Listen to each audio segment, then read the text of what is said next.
This is the Washington Times front page for Thursday, June 20th, 2024.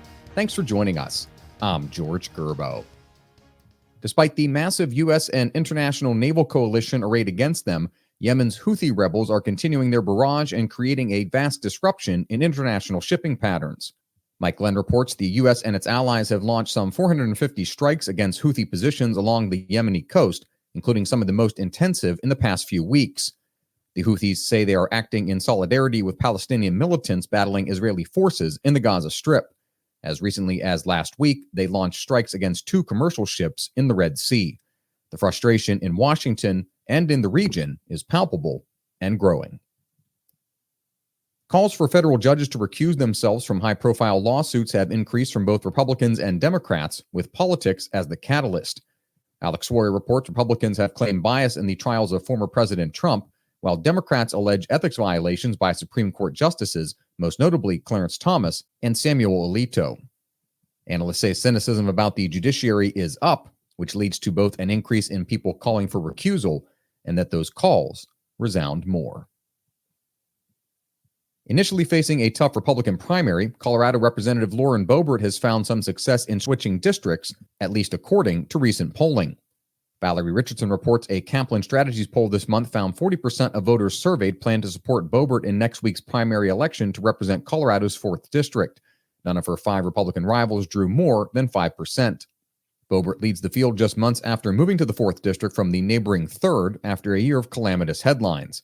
In September, she was caught on camera vaping and groping her date during a performance of Beetlejuice at the Denver Center for the Performing Arts. She initially denied vaping, then apologized after video footage showed that she did. The Democratic National Committee is planning a nominating process that will ensure any chance of switching President Biden or Vice President Kamala Harris on the ticket will be all but impossible by the time of its August convention. Susan Ferricchio reports the DNC has advanced a plan to approve the nomination of the Biden-Harris ticket virtually ahead of the convention that begins August 19th.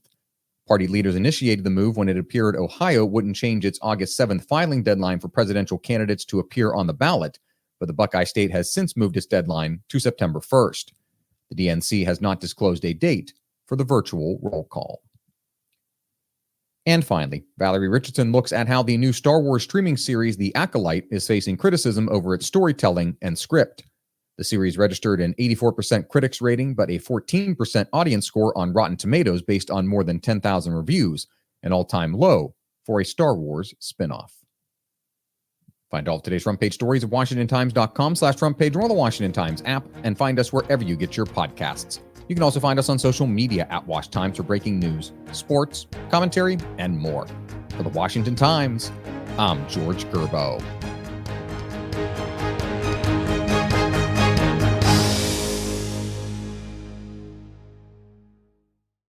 Weddings are the celebration of all the details that make a couple perfect for each other. And you can find your perfect fit too at Indochino. Choose every detail of a custom tailored suit, from lapels to linings and more, starting at just $4.99. My bad. Shh. Sorry.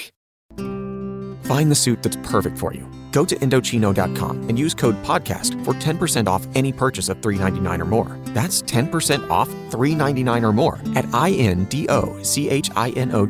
Code PODCAST.